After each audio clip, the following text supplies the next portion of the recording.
Let's talk about the elephant in the room, both metaphorical and literal. BMW M has a brand new flagship, and only for the second time in its history, this is a pure M car, which means that there isn't a lower powered version of the same car lower down in the BMW range. Now, the eagle-eyed viewers amongst you have noticed that this car is not a mid-engine supercar, it's not a low-slung two-door coupe. It is, in fact, a giant electrified SUV. Now, I'll let you decide how you want to feel about that. Is this car a heathen? Is it a futurist? Now, I'm not going to wade into this philosophical debate, but I'll say one thing. It's the 21st century and BMW has to move with the times. BMW's last year of sales in 2022, the best-selling M car was actually the i4 M50, which is an electric car. And by 2027, BMW M expects to sell more cars that have a plug-in in than those without. So here we are, with the giant electrified SUV. So, the BMW XM. This car was actually previewed in 2021 by the XM Concept. Being a concept car, it was full of very futuristic, very adventurous detailing. And I have to say, a lot of it has made it intact into the production version. This car very much looks like a vehicle from the 22nd century. It is also a very ferocious looking thing. If you see one coming up behind you in your rearview mirror, you best get out of the way. And a lot of it is down to its face. Now, looking at this bonnet, it's got this very nice angular contours. That's something that you also see on the M3 and M4, and has become something of a signature M feature.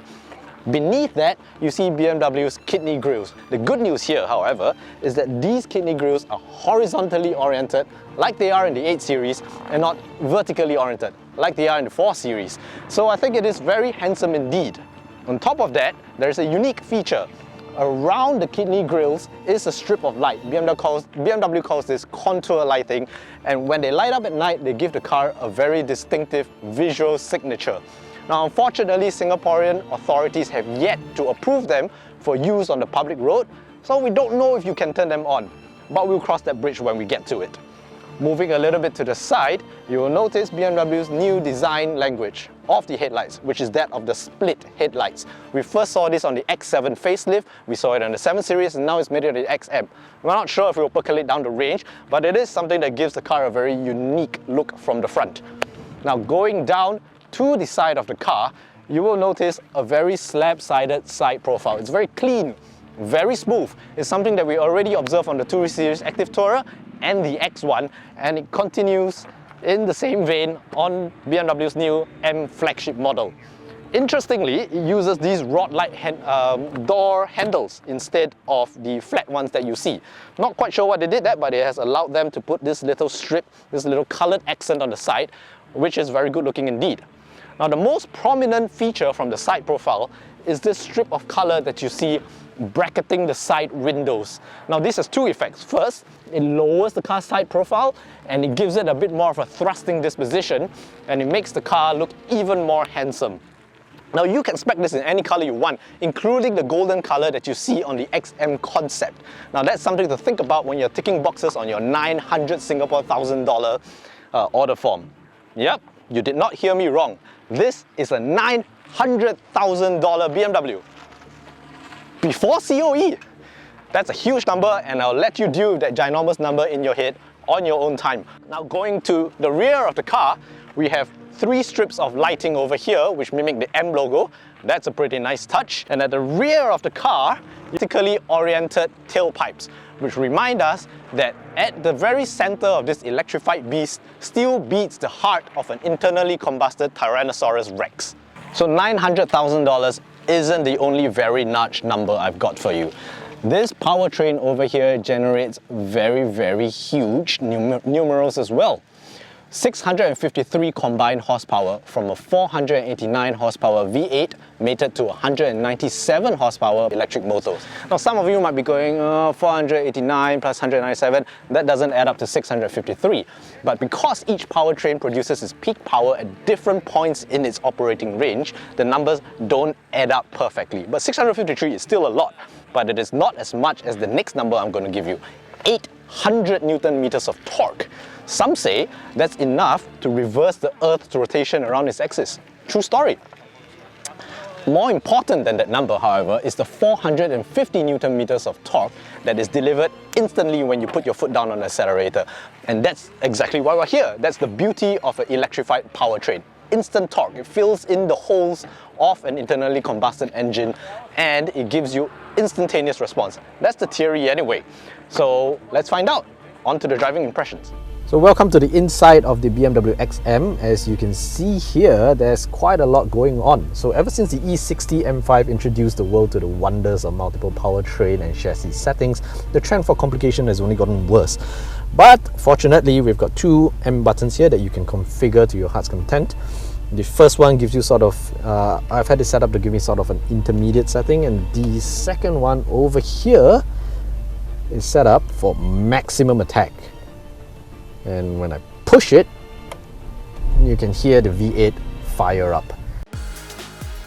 This, of course, is a hybridized powertrain. You've got the electric motors assisting your V8, and I'm very glad to report that the V8 is still very much at the core of the experience. The Ferrari 296 was the first really high-performance plug-in hybrid, and that proved that an electric motor can add to rather than subtract from the experience by filling in all the torque holes and enhancing the performance of your internal combustion engine. And it's really much the same story here. The V8 engine, as you can hear, responds very proportionally to my right foot, and it's very much in tune with the experience that you hope to get from a high-performance M-branded powertrain. It makes all the right noises, makes all the right vibrations. It feels good.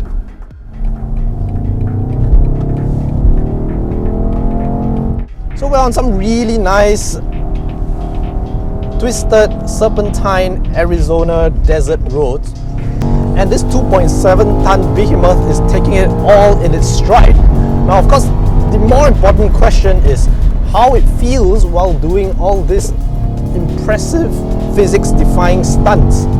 And I have to report that it's actually really immersive. Of course, the four-wheel drive gives you monumental grip. I don't think that at any point, even cresting 80-100 miles an hour, there is a chance that we can develop attitude, and that's all well and good because, you know, this is after all a 2.7-ton SUV. The sensations that are delivered through the seat of my pants and through the vibrations that you get in the steering wheel are just on the right side of vibrant without being punishing and without, of course, making you feel detached and remote from the experience. It's a pretty good balance, and it's something that, more than being just merely impressive, is really, really fun. Now, a bit of a note on how the four-wheel drive system works. There are lots of hybridized vehicles where the electric powertrain and the internal combustion powertrain and the internal combustion engine are connected to different axles, and that gives the car a bit of a disjointed feel. It's not the case in this car. The electric motor runs through the 8-speed gearbox and goes through the center differential. So the car's computers have authority over both sources of power over all four wheels, and you can direct the power as needed. The end result, the car that goes exactly where you point it. This, however, not short of super SUVs with mind-boggling chassis tech and impressive speed. Cayenne, Levante, DBX and all manner of AMGs. With every drive of a super SUV, I run even lower on different ways to say physics-defying. The question is, does the XM offer up something special? After all, being fast is easy in today's world. Character, however, is much harder to come by. Now, of course, different manufacturers have, over the course of many decades, formed their own identity. So a Porsche is not going to feel like a Mercedes AMG, is not going to feel like a BMW M. A Porsche has that really grainy, very nice, very minute sense of absolute riveted precision to it. The BMW M's tend to have a more hirsute, more burly character. And all that is present and correct. It's quite an achievement that the BMW engineer should be able to integrate that character, engineer that character into something with this much complexity into it. But I'd say they've done it. This car feels like a BMW M. It feels like an M5. It is identifiably something from the Bavarian mark. And I'm having a whale of a time.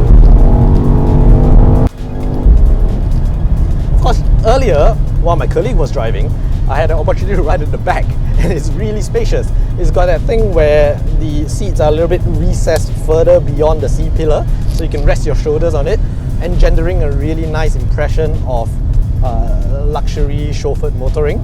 So that's another side of the BMW XM. So what do we make of the BMW XM?